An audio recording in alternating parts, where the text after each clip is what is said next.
Retro. Are you an aspiring Jedi, or do you dabble with the dark side of the Force? Regardless of whether you fancy yourself a defender of the light or an aspiring Sith Lord, you're going to need a lightsaber. Podcast Stardust is pleased to partner with Saber Masters, the creators of high-quality, durable, and affordable lightsabers. Saber Masters is preparing to launch the Ultimate Lightsaber 2.0, and right now you can get 2 for the price of 1. So, check out the link in our show notes and go get your Ultimate Lightsabers from Saber Masters. And don't forget to use our referral code Stardust to save $10 at checkout. And each purchase using our referral code helps support Podcast Stardust. Hi, this is Vanessa Marshall, voice of Hera and Rook Cast, and you're listening to Dennis and Jay on Podcast Stardust. Their behavior is continually unexpected.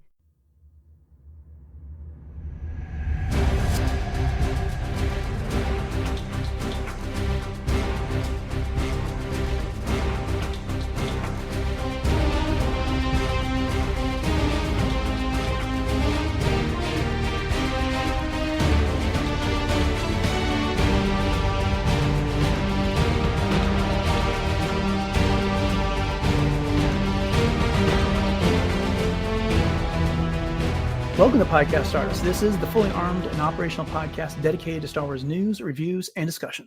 I'm Dennis Keithley. And I'm Jay Krebs. Let's get this week started with a little Clone Wars discussion, shall we? But before we do that, Jay, remind everyone where we can be found around the internet. Roger. We are on Facebook, Instagram, and X at Podcast Stardust. All right. The dish is aligned. The signal is boosted to maximum output. The shield is down. We are now broadcasting to the galaxy. So we are plowing ahead with our rewatch. And today we are discussing episode 5 of season 1, which is called Rookies. And got to admit, Jay, when I did the rewatch of this, but prior to this recording, I didn't realize how foundational an episode this turns out to be. Yeah. Because, kind of starts off as a fun story about these rookie clones. And then, at least one of them goes on to have a much, much bigger role than I ever would have imagined coming out of this. But before we get into all of that, why don't you go ahead and give us a summary of the episode? Oh, I would love to. A squad of rookie clone troopers man a listening outpost on the Rishi moon. This outpost functions as an early warning station for Kamino should the Separatists attempt to attack the clone homeworld. When the Separatists do in fact plan on attack on Kamino, they first strike at the Rishi outpost with commando droids. This attack comes just as Rex and Cody arrive for an inspection. Rex, Cody, and the surviving rookie clones manage to blow up the station in order to alert the Republic to the upcoming attack, but it comes at a cost. A brash clone named Heavy sacrificed himself to destroy the base, and only 2 other rookie clones, Echo and Fives, survived the attack. Mm-hmm. So I kind of gave my initial thought on this already, but what do you think about this episode? Wow. I will echo what you just said. Ha ha ha ha. But no, and I've seen this particular episode being listed as one of the suggested watch order for the first episode to watch of the Clone Wars. I mean, there's all kinds of different suggested watch orders. It's kind of like, the watch orders for the movies and stuff like that. And I can see why, especially if you really are into the history of the clones themselves and how, their particular, style of being part of the Republic Army comes with all of this incredible, like you said, heritage and, just the weight that they have in everything that happens going forward. And I don't know if you can hear it in my voice, but I'm just smiling the entire time that I'm talking about this because, like you, during this rewatch, I was thinking, oh my gosh, wow, this is where it all starts. And this is where so many things, as you said, that word that you picked, foundational, is so perfect because it truly is. And I mean, obviously with Echo going forward, even into the Bad Batch, and then Fives has definitely become a fan favorite of a lot of people that follow the Clone Wars and who, really love the clones in general. And, especially with obviously Rex and Cody. I mean, there's a lot of history there. And there's also some very interesting kind of aesthetic choices, if you will, in this very early portrayal of the clones and in the banter and some of the things that happen too that just kind of made me go, "Oh my gosh, this is such a different kind of clone atmosphere, I guess you could say, than what we get later on as well." So it was so great to revisit, and I'm so glad that we were able to. Yeah, and the thing is that later in this series, is not even in season 1, we go back to, these clones in an episode that takes place during their training on Camino, and in fact, I think it's the beginning of season 3. Yeah, Clone Cadets. His first episode of season 3. So we do take a step back from this, and we get to learn more. We get Heavy back, Mhm. while they're on Camino, and we get to see Echo and Fives and Cut Up and all, as a squad when they're having a hard time making it even out of training because they can't function as a unit. And so this is kind of at that point it becomes this is a post graduation episode, and that's Mhm. one of the things that Clone Wars does from time to time. It would take a step back to tell an earlier story. They weren't always good at telling you that they were going back in time. You just Right. kind of had to figure it out. So, yeah. Well, there's a number of other firsts that happen in this one. The first one we get is, or the first one I'm going to bring up anyway, is that we got the introduction of the commando droids. Mhm. Previously not seen anywhere else, not in Attack of the Clones, not in Revenge of the Sith. They were introduced in this episode, and there's a neat little featurette on StarWars.com where Dave Filoni talks about them.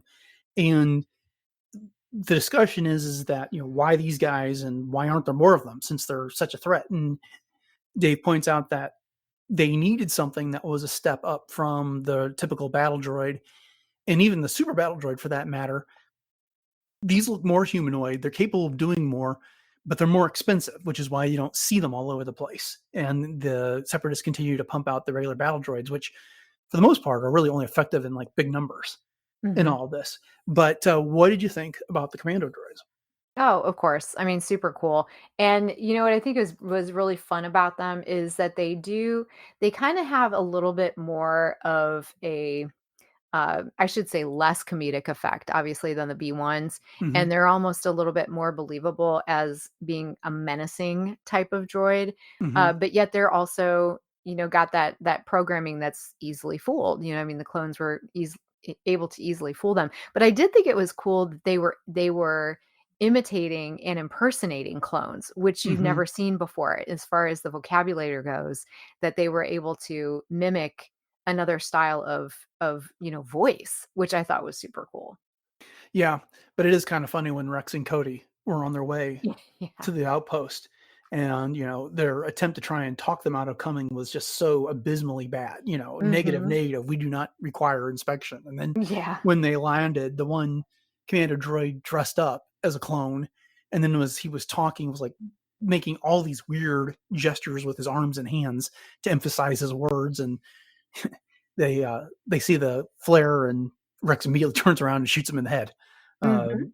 because he was that unbelievable. But to your point, while they're more capable of mimicking a clone, and they're which makes them actually that much more threatening, they do have their limitations when it comes down to it. Oh, for sure. And, it's kind of interesting to think about how the separatists were sort of inventing and reinventing these different types of droids to meet their needs. Hmm. And, part of me thinks, gosh, where was, all the extra funding coming from? Because I mean, we know that it was, as we were just talking about with Grievous, those are expensive. So Hmm. that these commando droids were even more expensive and, obviously somebody's pockets are pretty deep. But Indeed, indeed. Well, the other first that we have here, well, another pair of firsts, I'm going to introduce them at the same time, is in fact Rex and Commander Cody. I don't think Rex showed up any more than maybe a background character in any of the previous episodes, but this is the first time he got real action in the series. Mhm. And then Commander Cody shows up for the first time as well. So, what did you make of their first appearances? Well, again, just going back to the origin stories of all of these are fun because it just shows how much farther they've come and, what a journey that they've had. And Rex was actually a little bit Oh, I don't wanna say cocky, but yet he was. And, calling the new clones shinies and, "You'll answer to me," and kind of, "You'll call me this and commander and whatever." And obviously he does have a chain of command and he commands respect, and that's understandable, but it is kind of a different Rex than what we end up with, and that's just shows once again the evolution of this. But it was just so great to see Cody and Rex together because you don't get that very much. And even going forward, I mean, you get them separately and you get them, going on different adventures and whatnot, but you don't get them together very often. Yeah, because Anakin and Obi-Wan are in this episode, and Cody traditionally reports to Obi-Wan, Rex reports to Anakin. Mhm. And in a way, this episode kind of has them taking on some of the characteristics of the Jedi they report to.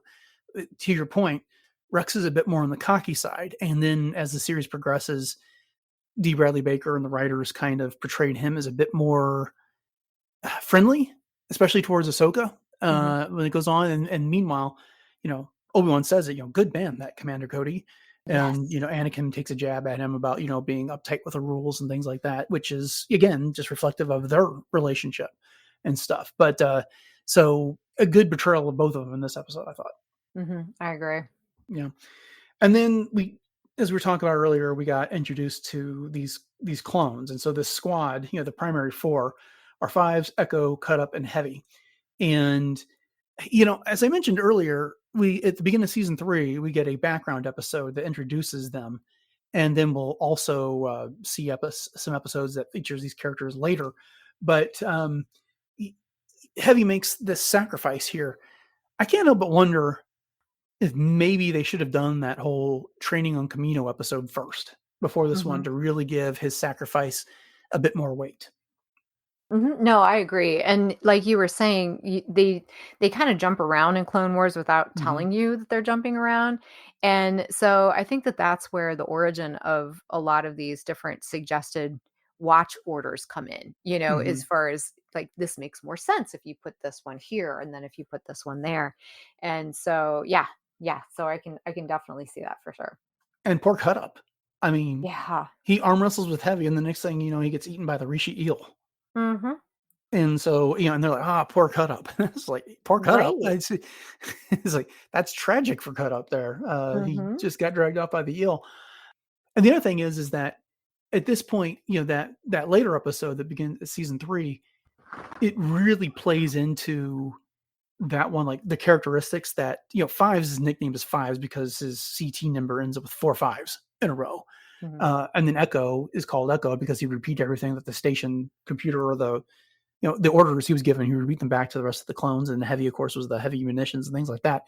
Uh, so you don't get as much an opportunity to learn the characteristics that earn these characters their names Mhm. when it came down to it. Um, but they survive the initial attack from the commando droids, but the other droids, I'm sorry, the other clones that are there. I don't know if you knew this. I learned this for the first time when I was preparing for this. There was 2 other rookies there, or 3 actually. One was Nub, which stands for non-useful body, and the other one was droid bait. Oh my gosh. I And then didn't there was realize that either. Yeah, well, they never say their names, I don't think, in the episode. I don't recall them saying that. And then we also get CT-327, which was the deck officer that the commandos took out first. And of course, we know the 327 number is famous in Star Wars for such things as Docking Bay 327 on the Death Mhm. Star, Platform 327 on Cloud City, and the J-type 327 Nubian ship that Queen Amidala had, amongst others. 327 comes up all the time.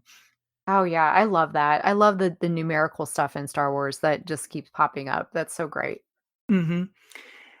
And they go out of their way to I mentioned when Rex shoots the eel, it shows back up after they've kind of made an escape. Those two, Commander Cody and Rex, they're on the platform, and the battle droids throw detonators at them. They kind of have to jump off the side, and they're hanging on by a thread. But then they lower down there. They find the surviving rookies, and the eel shows up again, and Rex shoots it right in the eye, Mhm. and then dips his hand in the blood and puts it on Echo's armor, and it's there throughout the rest of the Clone Wars. Oh, yeah. I love that. I just absolutely love that because, I mean, I've always identified Echo that way up until, obviously later when other things happened to Echo. But I just always thought that that was such a great touch. And with the eel blood and putting it on there, it was just his way of almost initiating Echo into not being a shiny anymore, which is just, I love that. Hmm. Yeah, and I'm sure it caught you the same way, but just seeing Echo this way, Yes. because I've gotten so used to see him as a modified clone in the Hmm. Bad Batch for 3 seasons, to get him see to get a chance to see him again as just a reg. It Yeah. was kinda, it's hard to remember that they're the same person. Oh yeah. And that's again one of the reasons why I appreciate this episode and other episodes like this is because we've spent so much time with these clones. I mean, think about it, Dennis. How many years now Mhm. have we had and to establish our own little relationship with some of these more well-known clones? And so it is really heartening to go back and see Echo like this. And I mean, it's very bittersweet in a lot of ways, but I think we've gotten a lot of attachment to a lot of these characters and definitely for Echo. Mhm. Was there anything in this episode that didn't work for you? Not really. I thought there were some things that kind of, surprised me in a way that I thought, "Oh my gosh, I forgot that the Clone Wars was like this." Mhm, And, little things like the pinup girls, the posters on the walls that the mhm. clones had. And it was funny because my husband was watching it with me and I paused and I go, "Look what's up on the wall." And he goes, "Guys will be guys. Yeah. Doesn't matter if they're clones." Mhm, And that just, like, tickled my funny bone a little bit. And then did you notice too, that they use the phrase, "What the hell?" Like, quite a lot, so oh, that's a that good was catch. something yeah, that was something I was like, "Oh my gosh, like, this is a kids show," and I don't think that they did that very often, after the first couple of seasons of the Clone Wars, if even after the first season. And it was just portrayed that the clones were so brash. I mean, even right at first when they were lamenting about, the one clone was lamenting about how heavy, I think it was. Mhm, Oh, he wanted some action and oh yeah, we're checking the same things over and over again. This is action. mhm, And then they had the broadcast of that droid and they were broadcasting specific music and there was a channel that was dedicated solely to the Army of the Republic, which I thought was so cool. But I also thought to myself, that is really interesting that there was money being devoted to, basically morale for these clones. Even though in some ways, like we've talked about how they were seen as cannon fodder and they were seen as disposable, that was their whole purpose was to serve the republic and that but yet they're doing things like this. And even in one of the previous episodes that we just reviewed with having these medical stations and devoting so much to these pods for recovery and that type of thing. So mhm. it's really interesting to think about how the implications of some of that stuff are so far reaching. Yeah, those are all excellent points. I like the way you dove there into the life of the clones there, and, they did need morale because they're soldiers like anybody else, even though they Sure. may have had their genetic profile altered to make them more obedient to orders and stuff like that, to make them more ideal soldiers than what Jango Fett would have been. They still have human wants and needs when Hmm. it comes down to it. You point out the pinup girls. I know there's a number of the LAAT gunships that have, like, I think one has Padme painted on the Right. side of it, and then they have, Anakin like, was not happy about that. yeah, and then, voluptuous looking Twi'leks and things like that as well. I know one's got a Kowakian monkey lizard throwing a bomb, but hey, that's different here. But those touches do help add the real world feel to the galaxy far, far away, long time ago. Yeah, Uh, and not only that yeah. too, and not to interrupt you, but I mean, just the fact that it harkens back to a lot of the feels of even the 1940s, Mhm, when you're looking back and you mentioned the bombers and things that had some of the artwork on the side of them. And I just think that's a cool little homage to our own, history of American military as well and kind of integrating that into the storytelling. Yeah, indeed. Well, I started that part of the conversation by asking if there was anything that didn't really work for you. And I'm going to bring up this nitpick. Okay, this whole episode is premised on this listening post on this Rishi moon that is kind of a gateway to Camino. Well, I'm not sure this makes a whole lot of sense to me. Like, that's the only way to get to another planet. You can't fly around the moon or just go in hyperspace past it.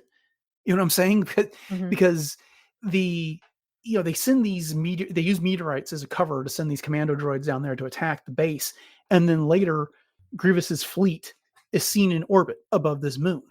Well, why are you hanging out there? Just go attack Camino. Yeah. Yeah. So I don't want to ponder that too long because it is just kind of it's a story element here. But it's just one of those things I thought about. I was like, they couldn't have come at this. They couldn't have come at Camino from a different direction. They could have come from it from a different angle, and I don't know, maybe a line about some sort of a hyperspace route and how if you had to stop here would have resolved all that. And we can imagine those type of things easily enough in order to get over that. But it just was it's a little weird that that they have to go that way, and then they were there for so long that they were able to sabotage the base and which would interrupt the steady signal. And then Anakin and Obi-Wan were able to send their fleet in that fast to intercept them.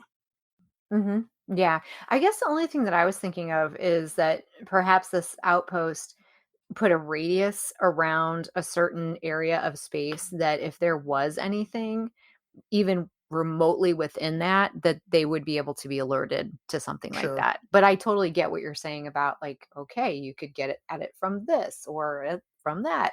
So that's just the way I took it. Or fly underneath the moon. Yeah.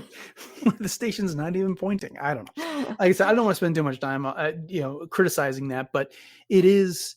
I think the best thing I can explain is like it is the whole space opera of Star Wars, Mhm. where if this were set on Earth a long time ago, it would have been like a lighthouse on a point somewhere that ships are going to have to sail by in order to get to the capital, and that's kind of the feel that they're going for here. Mhm. Mhm. All right. A little bit of trivia that I found interesting on this. I don't know if you noticed it, but they had a creature flying around on this Rishi moon that looks like one of the Nibiru mantas that were in the Balmora Run Nebula that we got to see a couple episodes ago. In the trivia guide on StarWars.com points out that this is actually the fourth time that that model has been used. It was used to portray a creature fluttering over Tatooine in the Clone Wars movie. It was one of the little creatures, and Yoda has one like laying on his finger in the ambush episode, the first episode of this season on Ragosa. And and then this is the fourth time that it showed up. So, and then I'm sorry, yeah, they were in the Balmora Run on Tatooine and on Ragosa. So uh, they got the most out of their art asset here. Oh, that's cool. I did not realize that either. Very Yeah, cool. yeah. So now you know. Okay, Yeah. well, any last observations about this episode before I wrap things up? I don't think so. I just loved it. I mean, Mhm. it's so great to revisit, and there's just so much great trivia as you pointed out, and just so many great feels going back to once again just the origin story, if you will, of a lot of these clones. Yeah, and the thing is like, when I think of this episode is like, this is exactly the type of thing I thought when we were told we were getting a Clone Wars series. Yes. That it was gonna be these different episodes that were gonna hop around the galaxy and tell stories of different Jedi and clones and people participating in the war, and this was that, Mhm. uh, and I'm not complaining. As the Clone Wars went on, it tended to follow Anakin, Obi-Wan, and Ahsoka more and more and more. But this first season really gave us many more Jedi clones and things like that to follow than I think we got in subsequent seasons. Oh, absolutely. And it's such a treat to go Mm, back and rewatch for sure. indeed. Okay, well then we'll go ahead and wrap up this episode. Just want to thank you all for joining us for our rewatch of the Clone Wars, and we'll be back next week with episode 6 of season 1. We hope you've enjoyed this, and if you want more, then hey, make sure you hit the subscribe button on your podcast of choice if you haven't done so already, and you'll get our Monday rewatches of the Clone Wars. You'll get our Friday news episodes, and then whatever discussion we get up to on Wednesdays as well. We'd like to remind you can find all episodes of the podcast over on richesapp.com, which is also the home of the Rich Podcast Network. And we got other great shows there, such as Brews and Blasters, Doomcast, Love and Death Robots Plus, and Warp Trails, and others. So if you're looking for some other great geek topics that have podcasts, go over there and check that out. And if we could ask you for a favor, we'd love it if you'd head over to Apple Podcasts or other podcatchers that support rating reviews and leave us a 5-star rating review. If you've got a spare 30 seconds, that is a great way to help the show get noticed by others. Another great way to do that is to share the show on social media with your friends. So whether it's this episode or a link to the podcast from your podcatcher, sharing that on social media or just a word of mouth recommendation is also a great way and to let others know about what we're doing here on Podcast Stardust, and we would appreciate it. So with those things having been said, Jay, I want to remind everybody what our social media contacts are and our shops and other presences on the internet. Absolutely. So it's really easy to connect with us. We are on Instagram, Facebook, and X at Podcast Stardust. And if you're looking for some fun ideas for all things Star Wars, we have a bunch of boards over on our Pinterest page. And then we also have 2 different YouTube outlets. So the traditional YouTube as well as YouTube Music. So we'd love it if you'd head over to both of those, like, subscribe, and share those out. And it's also a great place to do some interaction as well. So we'd love to see it. And then another place that you can interact with us is on our Discord room. And we are just one of many different rooms on the Retros Up Discord server. So if you are interested in that, you can once again check out the link in our show notes.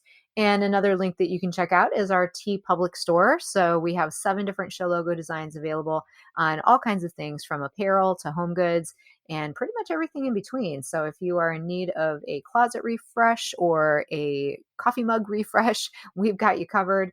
And once again, the link to that is in our show notes. And then one more referral we have is to sabermasters.com. Sabermasters has a ton of different battle-ready sabers available on their website, and we are partnering with them right now to bring them to you. And if you do happen to pick something up, make sure that you put the code STARDUST in at checkout, and that will get you an extra $10 off of your purchase, and it will also help to support the show. So once again, hit up that link in our show notes if you are interested in any one of those things. Okay, before we end the show, Jay, remind everybody what you got going on with cosplay. For sure. So you can always catch me on my Instagram, which is at j.snipscosplay. And I do have a couple of appearances coming up. I will be at the Cleveland Gaming Classic on September 20th through the 22nd at the Cleveland IX Center. So I'll have a table up there and being featured once again as a cosplay guest. So I'm super excited about that. And otherwise, you can catch me on the regular as Ahsoka, 2 different versions of Hera, as well as the Fourth Sister and my original concept Mandalorian, as well as some other fun things as well. So once again, check that out at j.snipscosplay. Okay. Upcoming on the show on this Wednesday, we are diving into the Princess Leia miniseries from Marvel that was originally published in 2015. It's a fun little 5-episode series, so join us as we discuss that. And then on Friday, it's our weekly look at Star Wars news. So thanks for listening to episode 779 of Podcast Stardust, everyone. Have a great week. And until next time, may the Force be with you.